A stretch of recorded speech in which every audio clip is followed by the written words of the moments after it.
living with Parkinson's, and I just wanted to make sure that you're all seated comfortably, and we'll get through this. It's hard to believe that we're actually halfway through the year, although I'm certainly glad that the winter is behind us and we have several months now of lovely weather to look forward to. Again, if you have any questions during the presentation, please send your question to my CEO, Debbie Davis, at debbidavis@parkinson.ca, or call me at 416-227-3375. I'll try to answer your questions as quickly as possible. Once again, I have chosen a complex topic to discuss with you today, which I have titled, Staying in Hospital, What You Need to Know. If I say something that doesn't make sense to you, which is entirely possible given that I am the messenger, or if you have a question about something that I haven't mentioned, again, please send your questions to the contacts that I've just provided with you. So, we have a lot to cover. Hang on to your hats, and here we go. Hospitals are large bureaucratic institutions which are not well suited to care for the individual needs of people who have Parkinson's. Generally speaking, they are first-rate facilities when it comes to things like performing heart surgery, removing gallbladders, treating kidney ailments, and setting broken bones, things like that. They are, however, frequently ineffective and lack experience in caring for the specific needs of people with Parkinson's who are hospitalized. If you don't take anything else away from this talk today, please understand that most healthcare professionals, including doctors and nurses, actually know very little about Parkinson's disease overall, and certainly won't have any idea that everyone with Parkinson's is different and that you have unique and individual needs. I'd like to share something here about my personal experience with this exact topic that I think will illustrate what I'm talking about. As many of you know, I am a registered nurse, and as such, one might assume that, along with education and training on many topics related to medical conditions, I would have received a good grounding on Parkinson's disease.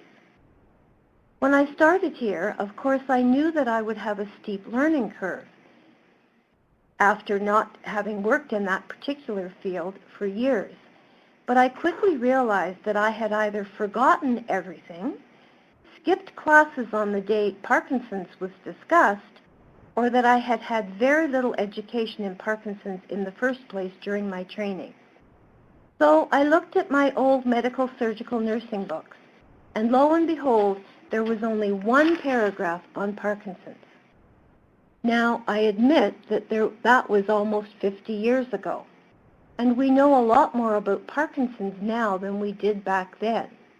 But the amount of education about Parkinson's that nurses and doctors receive during their training is minimal at best, and is only one of a myriad of conditions that they have lectures on. For all you know, the nurses or doctors you encounter in hospitals may never have seen a person with Parkinson's before.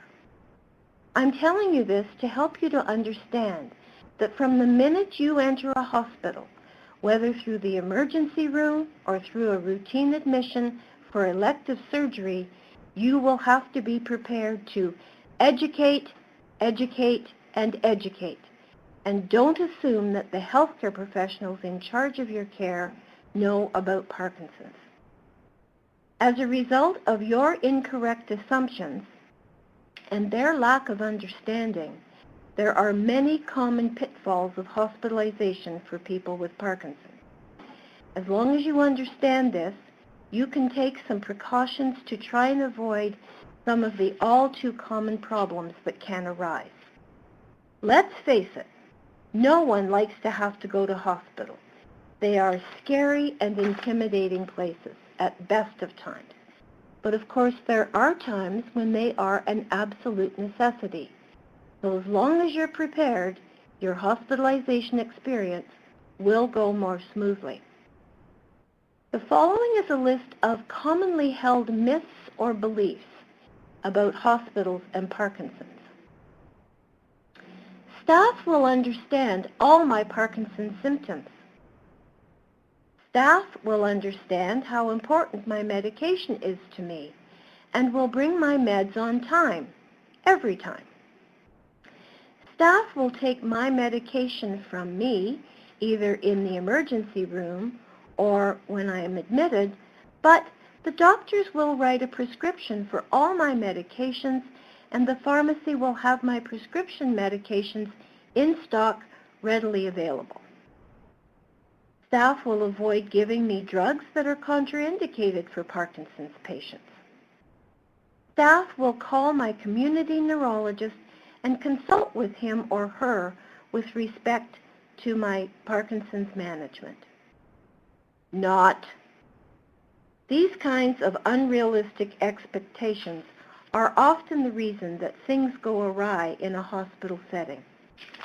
You need to take care of your own care by making everyone involved in your treatment aware of your needs.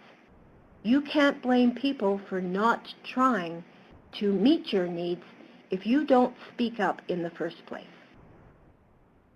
Parkinson's is not considered to be a life-threatening condition, but having advanced Parkinson's in reality does increase the risk that you will have problems, including things that could be life-threatening, such as a serious fall that includes a break, or infections.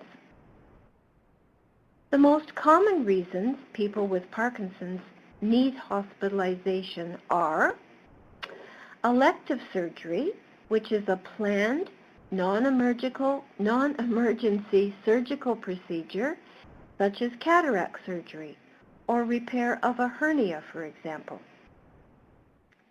Another reason for hospitalization for people with Parkinson's is often a fall, resulting in a fracture, such as a broken hip.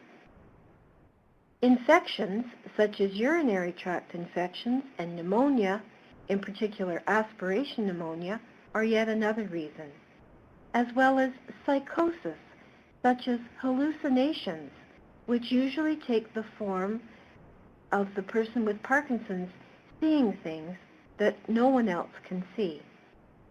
Also, extreme confusion or a change in alertness can be a reason for a hospitalization. So I've mentioned things like common pitfalls and common problems. It's time I told you what some of these are. The most common problem encountered when a person with Parkinson's is hospitalized involves his or her medication schedule. It wasn't until I started to work here and began to understand the importance of the individual timing of medications for people with Parkinson's that I realized the difficulty this was going to create if someone had to be hospitalized. As nurses, and doctors too for that matter, we are taught that medications are generally ordered to be given at 8 a.m., 2 p.m., 6 p.m., and 10 p.m., or 9 a.m., 1 p.m., 5 p.m., and bedtime. Unfortunately, that kind of routine simply won't work for people with Parkinson's, who may well be taking medications every 2 or 3 hours. And I think many of you have also worked out your own daily schedule to get the most out of your anti-Parkinson medications according to when they work best for you. Also, several of you have found that your medications work better if taken 30 minutes before meals. I'm putting on my nursing cap now, and I can tell you from personal experience that it's really quite unlikely that the hospital staff will be able to deliver your anti-Parkinson's medications on the schedule you have found to be most effective. Also, nurses won't realize that being 1/2 hour too early or 1/2 hour too late can mean a marked difference to someone with Parkinson's. Given the pressures on hospital staff, including the nurse-to-patient ratio, that could be 1 nurse to 8 or 9 patients on any given day, your regime is not likely going to be adhered to with great accuracy. You will no doubt find this fact of hospital life both disturbing and frightening. But rather than becoming increasingly upset with the staff and including the problems that the stress will no doubt make your Parkinson's symptoms worse, it certainly won't endear you to the staff and make you quite unpopular as a patient unless you take a proactive approach.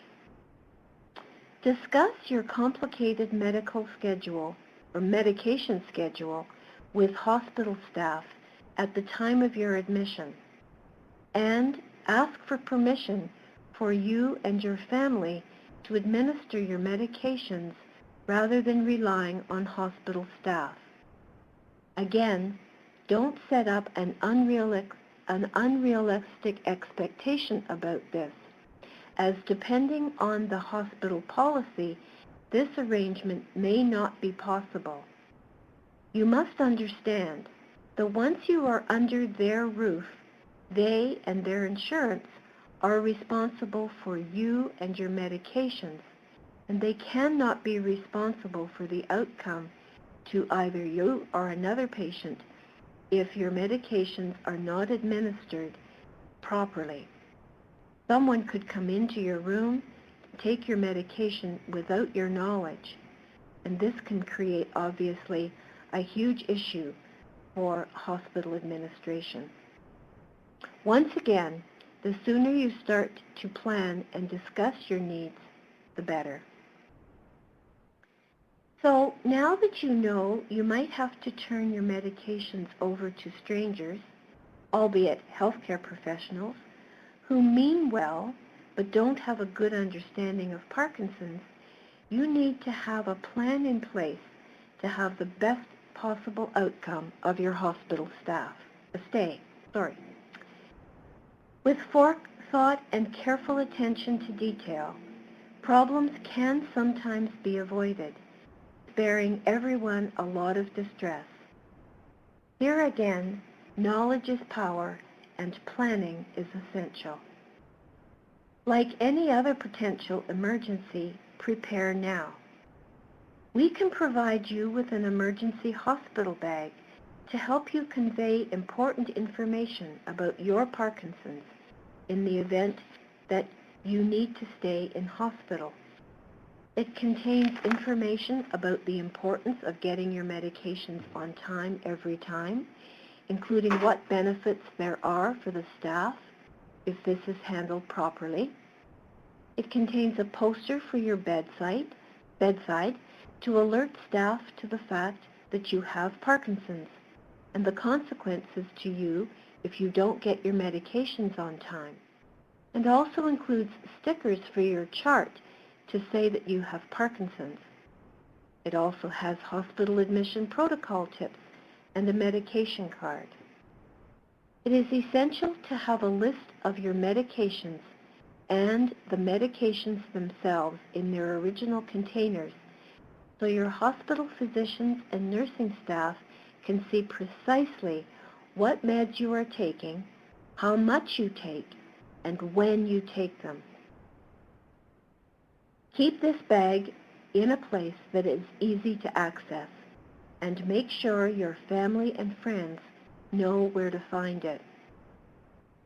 In addition to the other things I've mentioned that you can include in your bag, I would also suggest adding a copy of the Canadian guidelines for physicians, as this will give credibility to what you say.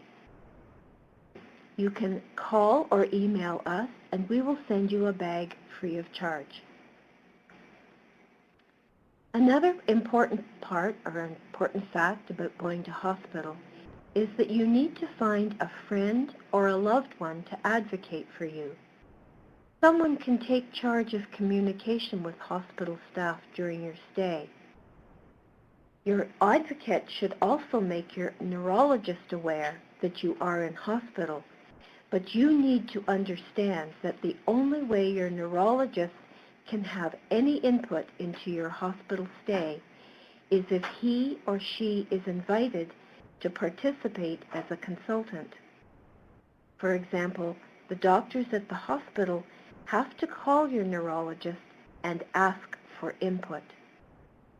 You can request that all your doctors are communicating with each other, but you need to be prepared. This may not happen. I spoke a few minutes ago about choosing an advocate to speak to staff in either the emergency room or to every new medical staff person after that to make sure that they understand your Parkinson's symptoms and how to manage them. This person needs to be willing to go to bat for you and fight for your cause. Someone who doesn't mind being labeled a pain in the neck because it's really not a popularity contest. It's about your quality of life and the quality of the care that you receive. I know the old saying, you get more with honey than you do with vinegar, and it can start out, of course, on a very pleasant note, and should start out on a pleasant note. But sometimes a little acidity and forthrightness is required. At this point, I do need to speak up on behalf of nurses. Not just because I am one, but because you may be admitted to a very busy medical or surgical unit where getting your Parkinson's medications on time may not always be possible. I want to give you an example that happened to me recently that will explain my point. I was assisting with a Get It On Time presentation at a local hospital recently on a busy medical floor where they were treating patients in crisis who had obstructive pulmonary disease, a serious lung condition, as well as other respiratory conditions. During the in-service, one of the nurses spoke up about an all too common situation she sometimes finds herself in. She was on her way to give a Parkinson's patient their medication on time recently because she understood how important it was to the patient with Parkinson's that they get their medication on time. When she passed the room of another patient who she could hear was in severe respiratory distress and was about to go into respiratory failure, a potentially life-threatening problem that needed her immediate attention. By the time she got the patient in respiratory distress stabilized, she was 45 minutes late with the Parkinson's medications. She knew about Parkinson's medications, but there was nothing she could do about it. This was clearly not a lack of understanding on her part. It was her reality, and again, she couldn't do anything to help it. Not to say you shouldn't try to help staff understand, but there has to be some understanding on your part as well about the pressures that staff are under. It is definitely a give and take, compromise situation. Be sure to supply a list of all your allergies to the hospital. They should be asking you about this on admission, but just in case it gets overlooked, you need to communicate this to the staff to ensure you don't receive a medication you are allergic to, such as penicillin, for example, if that could be a problem for you. Another problem that arises when a person with Parkinson's is admitted to hospital is that he or she mistakenly receives drugs that may conflict with your anti-Parkinson medications. I'm going to share some of these contraindicated drugs now, and there is also a copy of these drugs available for you if you wish to have one for your own files. So for pain control, morphine tends to be better tolerated for those with Parkinson's instead of Demerol. Demerol, as well as drugs used for anesthesia, can cause some confusion, which can even take days or weeks to resolve. Control of postoperative confusion should be very conservatively treated, preferably waiting for the problem to resolve itself. And medication to treat the confusion should be avoided if at all possible. But if medication is essential for the patient's safety, for example, then two medications that are safe to use are called Seroquel, that's Seroquel, or clozapine, Clozapine. These two medications, again, are safe to use for anybody who is exhibiting any form of confusion or psychosis. Haldol, and that is spelled Haldol, which is commonly used as a drug for postoperative confusion, should definitely never be given to a patient with Parkinson's. For postoperative nausea and vomiting, medications to avoid are Compazine, Compazine, Stemetil, Stemetil, and Reglan, Reglan, as these medications interfere with the levels of dopamine in the brain, and your Parkinson's symptoms will definitely worsen. You could be given Gravol, either by mouth or by injection, and another medication that is safe to use is Zofran, Zofran. Ensure that your medical team, including your surgeon and the anesthesiology, are aware ahead of time of these contraindicated medications to give them the opportunity to figure out the best way to maintain your schedule before, during, and after your surgery. If possible, also discuss the possibility of having a local rather than a general anesthetic, as this will definitely probably either eliminate or definitely cut down on the level of confusion. Obviously, that is not always possible, but at least you could bring it into the discussion. Whenever possible, especially if a general anesthetic is necessary, surgery should be scheduled first thing in the morning. Also, advocate to be allowed to take your first morning dose of medication with sip of water, even if you're not supposed to take anything by mouth on the day of the procedure. I mentioned that whenever possible, especially if a general anesthetic is necessary, surgery should be scheduled first thing in the morning, but I realized that I didn't tell you why. This is to lessen the length of time that you will have to be without your anti-Parkinson's medications. That's a very important point. As long as your bowel is working normally after surgery, and as long as your swallowing reflex is intact, you should be allowed to start your Parkinson's medications again immediately after surgery. Once again, this is a very important point to get across to the staff in charge of your care. Obviously, in the case of bowel surgery, medications cannot be restarted immediately.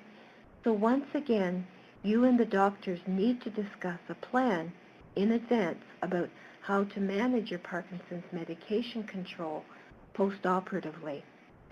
Sometimes you could advocate also to, if this is likely to be a possibility, to have a nasal gastric tube, that's an NG tube, inserted prior to the surgery, and that way your medications could be, such as Sinemet for example, could be crushed put into dissolved in water and administered to you through the nasogastric tube until you're able to swallow effectively on your own again. People with Parkinson's are susceptible to some specific medical complications, such as delirium, confusion, and aspiration pneumonia post-surgery, as well as blood clots in the legs.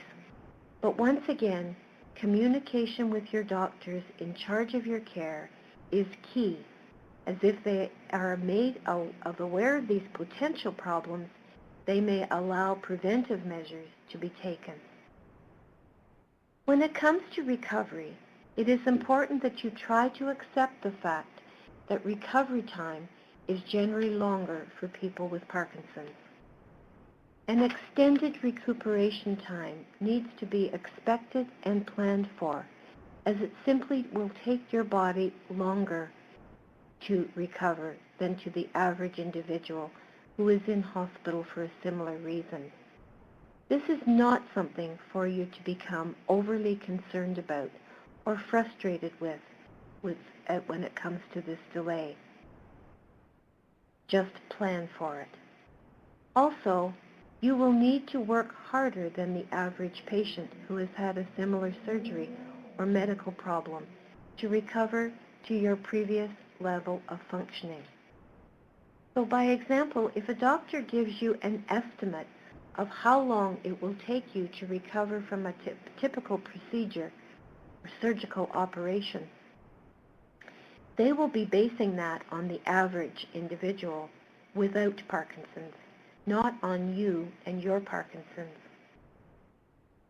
So again, it's important that you understand that a person with Parkinson's may take 2 to 3 times longer. Yes, I said 2 to 3 times longer than a person without Parkinson's.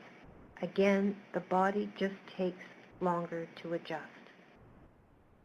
This is, again, nothing to be concerned about, just, again, planned for.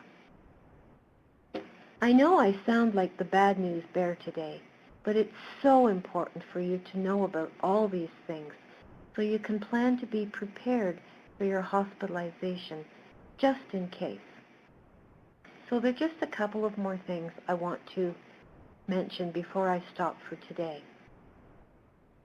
The unfamiliarity of Parkinson's within the hospital staff can create other problems, as well as the ones I've already mentioned. In particular, the problems of motor fluctuations and unpredictable ons and offs are often misunderstood by the staff because they don't understand why you can do something one minute and then may not be able to move or even freeze the next. This misunderstanding can result in staff refusing to help you with dressing, showering, or even eating because they think that you're making it up. This again speaks to the need to explain to the hospital staff about Parkinson's, as this gap in their knowledge can result in you not getting the care you need. You will get tired of repeating yourself, but any and all teaching on your part will avoid misunderstandings and hurt feelings. This also applies to things like the wiggly, wobbly, involuntary movements called dyskinesias. I have been asked in several of my in-service presentations, both at the hospital as well as in long-term care facilities, if the patient is just putting those on because they're looking for attention. Nothing, of course, could be further from the truth. I know having Parkinson's is a difficult journey, and just because you have Parkinson's doesn't mean you won't have anything else. I also know that I sound like a broken record that is stuck in a rut, but it is essential to understand again that exercising regularly, helping you to remain physically active as you can each and every day, will help you to recover from whatever other health problems may come along. Last but not least, you must keep in mind that the hospital staff wants you to be well cared for. Always assume wants what's best for you. Teach them, teach them, teach them. Explain the situation in a supportive manner. For example, if you're the advocate for a person with Parkinson's, you could say something like, "Let me explain my husband's situation and give you some literature." Do not accuse the staff of being uncaring. And again, also suggest that they call your regular neurologist, as I'm sure he or she would be more than willing to advocate for you.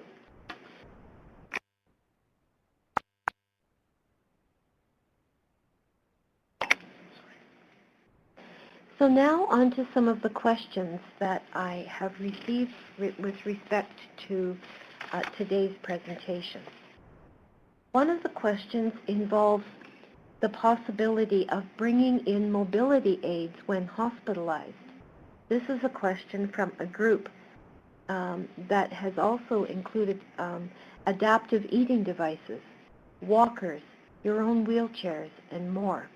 Thank you to the group that asked this question. It's a very, very good question and not one that I would have addressed as I simply didn't think about this.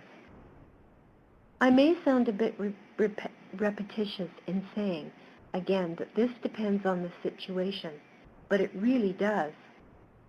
The reason that someone is hospitalized, the length of stay, and the hospital's own rules may all have an impact on whether or not to bring in your own mobility aids and adaptive equipment. Keep in mind, before bringing any personal items into hospital, that you are responsible for your own personal belongings. These things can be taken by accident or even purposefully by staff, visitors, or other patients. It is often a good idea, or you may even be required to have your equipment labeled clearly. Do not bring in anything you do not absolutely need, especially for a short stay, as if it is valuable, you need to reconsider your need. If it is a planned hospitalization, it will be important to ask that if you could bring in your mobility aids and other equipment. If part of your rehabilitation is to have you up and walking after surgery, which is very often the case, and also very important for anybody following surgery, but really important for people with Parkinson's, so that you don't have any issues with respect to pneumonia of any kind, you will probably be asked to have your walker brought in. If eating is a concern, it is important to discuss this prior to being admitted, so you have a clear plan in place, so that maybe you could bring in, again, your own adaptive equipment that works for you in order to make eating more easy for you. Keep in mind, it is not uncommon for glasses, hearing aids, and dentures to be accidentally left on a tray, and that the hospital cannot always track back to the owner. So it is important, again, that these be kept in a very safe place, especially if you're going for a surgical procedure. Leave them with a loved one so that you can have access to these directly after surgery. Also, an adaptive spoon is much easier to overlook than you may realize on a busy hospital ward. So again, if you're going to bring in anything, remember, you are responsible for your own equipment and cannot blame hospital staff if you don't leave with what you brought in. If someone is being rushed into hospital, chances are you've gone without any equipment. You've probably gone in by ambulance, in fact. A person being discharged from the emergency room may be required by some hospital to bring in a wheelchair or to be in a wheelchair up to the car door, and hospitals that do have this policy often have transport chairs for this purpose. Another question I've had today involves a piece of adaptive equipment called the U-Step walker. There is an Ontario distributor for this. They are called Bay Green Home Health. Their telephone number is 905-771-0010, and they are located at 8 Green Lane in Thornhill. Again, there are many considerations to take into account when purchasing any type of mobility aid. In general, it is always strongly recommended that a physiotherapist or an occupational therapist do an in-home assessment with the equipment. There are often nuances of equipment that may make using it in your home more difficult, such as your particular type of flooring, the size of your halls, placement of doors, and configuration of fixtures, such as in bathrooms.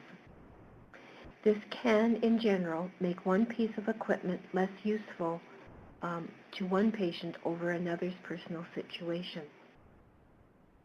So again, going back to the question about the U-Step walker. The original walker was heavier and larger than a standard walker, so care partners had greater difficulty putting them into the car. The newer one is lighter but features the same smaller caster wheels, which allow for a freer range of motion and may make it much easier for people with Parkinson's to turn with. Conversely, the smaller wheels may make it difficult for some people to use outside of store or home settings that are bare-floored. It may be more difficult for some to manage over curbs, gratings, and carpeting. The U-Step walker does, however, have some amazing features and options that are not found on other walkers, such as the reverse brakes that have to be continually gripped in order for the wheels to go. Other walkers have to be gripped in order to stop, but the U-Step walker has brakes that if you let go, which can be helpful in freezing situations, the walker automatically stops and does not roll ahead in front of you. Conversely, again, someone has to have the hand strength to maintain a grip.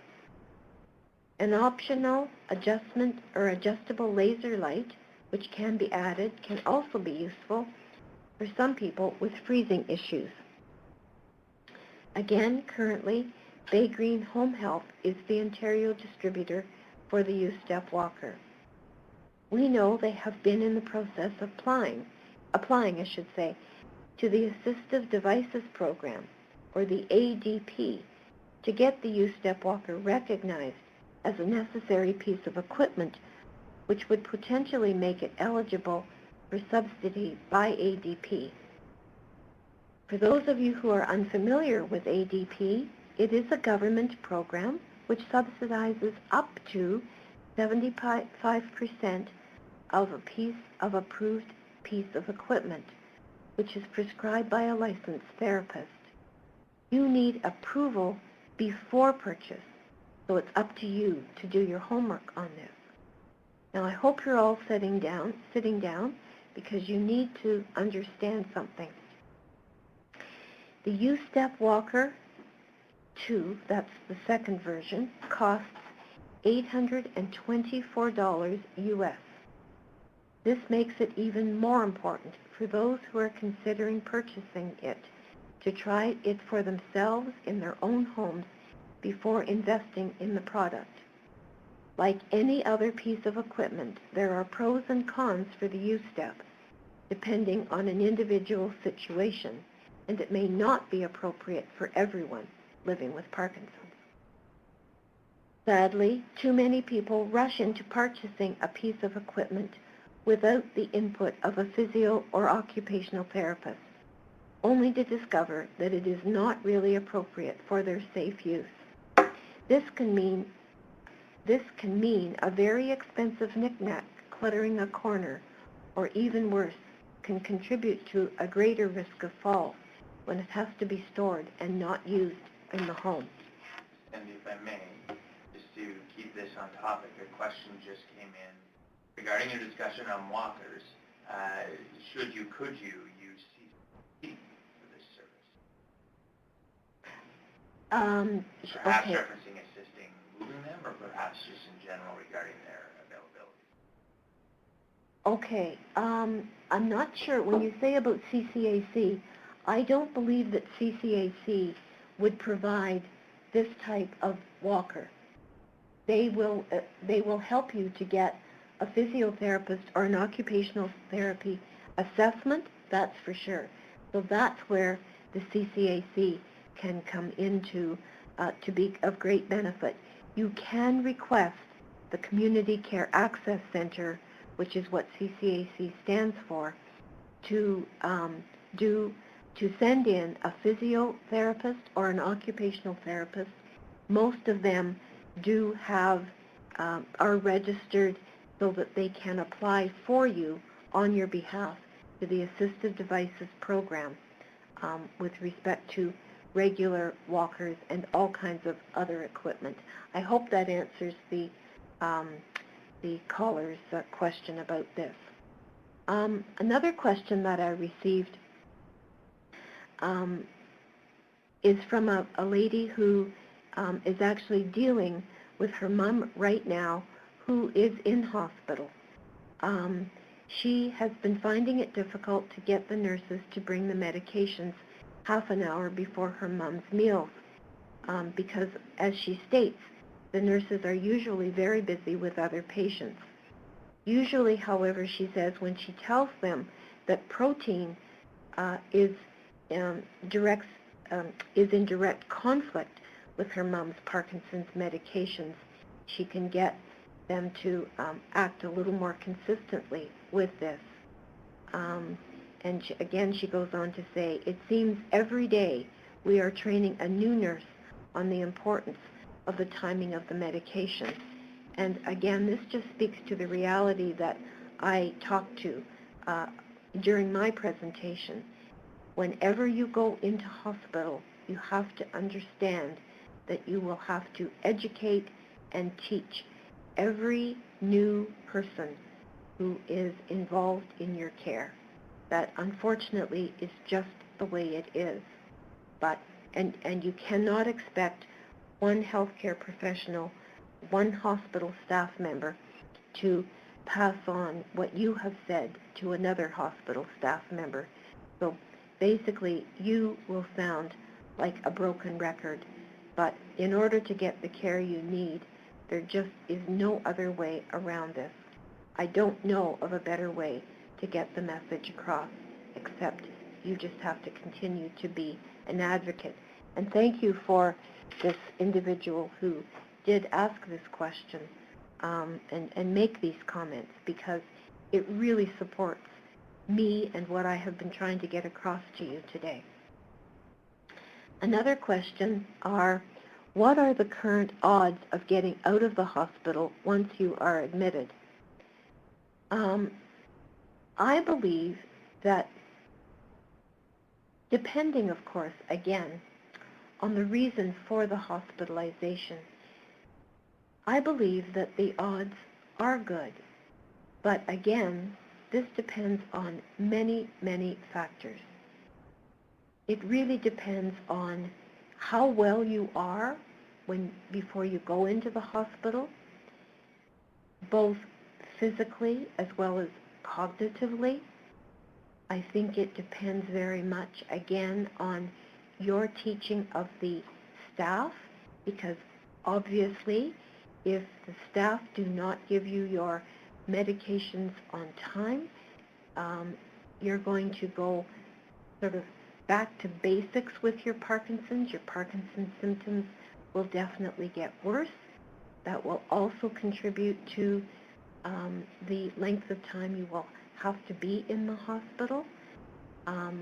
There's just a myriad of contributing factors for being able to come out of hospital. I would not want to say that I don't know the actual statistics, but I believe that given all of the factors, and especially your preparation whenever and if ever possible to go into hospital, your odds would be better than average. But again, it's an extremely individual situation. That's the reality, unfortunately. I also have a question from a caller who said, you said that recovery time for surgical procedures would be longer for someone with Parkinson's. Would that apply to recovering from a fracture as a result of a fall? I believe the answer to that question is, again, yes. And when I say that, do I mean that the actual fracture in and of itself, the knitting of the bones together, would take longer? I would say no. I don't think that would take longer because Parkinson's doesn't affect bones. But what it does affect, I believe, is that a person who is in hospital as a result of a fracture, it will take you, quote unquote, longer to get back on your feet. The rehabilitation process post-surgery after a fracture will have to definitely, I would say, take longer because you will be slower to move.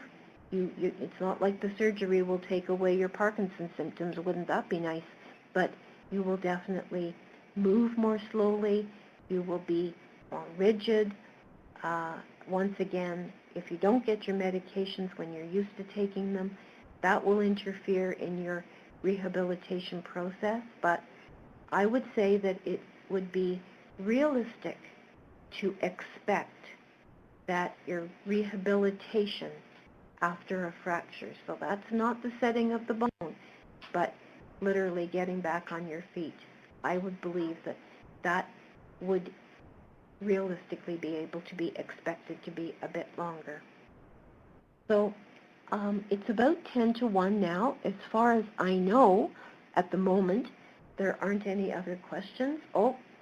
Another question. I'll note that a point of clarity came in for us on a Walker discussion. Good. CCAC. Okay. And you may be able to speak to the comment. We may just leave it at this. Sure. It says, CCAC will visit and discuss all the products available. Yes. It can also start the discussion about long-term care for future needs, and we'll do an assessment to start that process. Absolutely. Yeah, that's for sure. There's no question. During one of my talks, I will talk about home care support, including CCAC, which will, of course, come into play during, after a hospital stay, of course, as well as at other times as well. But CCAC is your initial contact for any kind of home care, and are also your window into, also your window into any form of long-term care. I just want to say one more thing, and that is around your discharge planning. Again, it is important for anyone in hospital to have a proper plan for discharge. There are discharge planners that will be involved with your hospital stay right from the beginning to the end. It is their job to ensure that you get the correct discharge planning in place. However, once again, it becomes your job to educate even the discharge planners about your needs and the fact that while, depending on the surgical or medical procedure that you've been hospitalized for, the average individual may be able to go straight home right afterwards. But again, that may not be possible for you, and you need to advocate for yourself about what your needs are. so that you don't end up at home, find out that you can't stay home because your needs are too great, and once again become part of what I call the revolving door syndrome, where you'll have to go back into hospital again as a result of incorrect discharge planning. So one last thing for today, and that is that I am currently in the process of writing an article for the next Livewire. That should be coming out, I believe, at some point during the summer. Is that right, John? The Livewire, next Livewire? Yes, it should probably be right around the start of August. Oh, okay. Okay, fair enough. At any rate, I am in the process of writing an article for the Livewire on hospitalization. So a lot of the things that I've mentioned today, I'm also planning to mention in my Livewire article as a follow-up, so please keep an eye out for that. So thank you very much for listening today. I hope this has not all been too complex and confusing. Hospitalization, in my opinion, is a very complex topic, and there are many, many things to be considered, but I hope at least this will be able to enable you to start the discussion, should hospitalization be necessary. Thanks for listening. Take care, everyone. See you.